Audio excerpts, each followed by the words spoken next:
приветстваме се, добре дошли в нашия град и в училището. Може ли да ви да зададем няколко въпроса за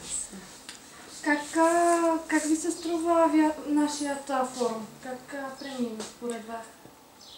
Аз вие чухте в моето изказване, че е дало висока оценка, защото виждам, че в община Оряхово, във всички училища, които са на територията, се работи много сериозно в посока професионалното ориентиране на учениците и особено от тази година, тъй като през месец октомври 2012 година стартира по проект на Министерството на образованието проект за създаването на тези центрове за кариерно ориентиране. Такива центрове има в всички големи областни градове, 28 са общо в страната.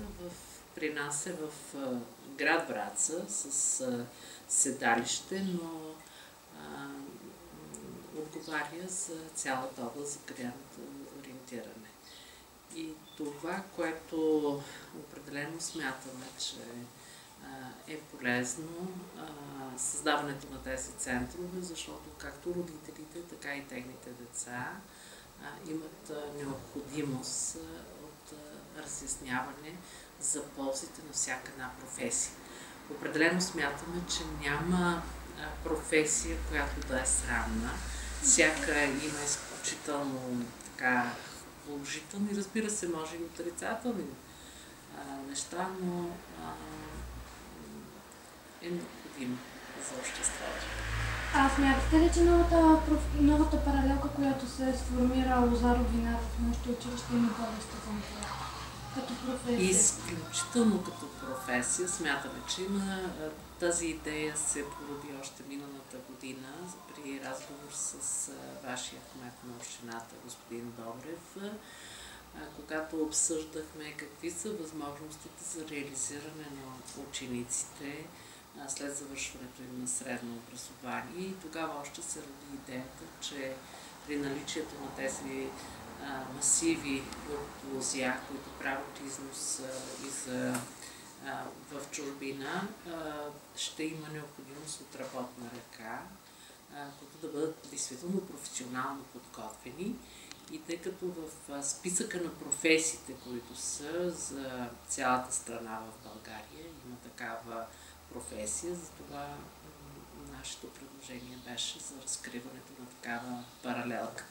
Още повече, че има много подходяща база за обучението на тези ученици. И сега и предложението, което аз направих за осъществяването на връзки, контакти с друго сходно училище, което осъществява такава професия. Това е Лозаро-Винарското училище в Плевен, което има много дълга традиция и мисля, че има какво да се научи от него. Според вас проектите, по които работим ние, ще допринесат по някакъв начин за отношението между институциите като училище, община? Разбира се, ние винаги приветстваме всички училища на територията на областта, включително и вашето, които работят по проекти, защото всички сме убедени, че тези проекти дават много по-широк светоглед на участниците в него, а участниците са самите деца. Те са бенефициентите. Какво е вашето мнение за нашите учители и ученици? Ние мнението си съставяме от проверките, които осъществяваме, защото на регионалния инспекторат по образование една от основните функции е контрол. Поне за сега и също така от резултатите, които вие показвате. Сега за тази година все още не са излезли резултатите от националното външно оценяване, което се провежда специално при вас в 7-ми клас и от държавните зрелостни изпити, но вие сте на едно от хубавите места на територията на областта, така че оценката е добра, бих казала много добра за работата. Може ли да пожелаете нещо за края на учебната година и Разбира се, че на вас много здраве и хубава ваканция, защото знам, че очаквате с нетърпение да се заредите с много позитивна енергия за следващата учебна година и да не се плашите от нея. Разбира се, на всички учители, екипа на училището, много здраве и успехи. Ами благодаря ви, това и аз ви благодаря много.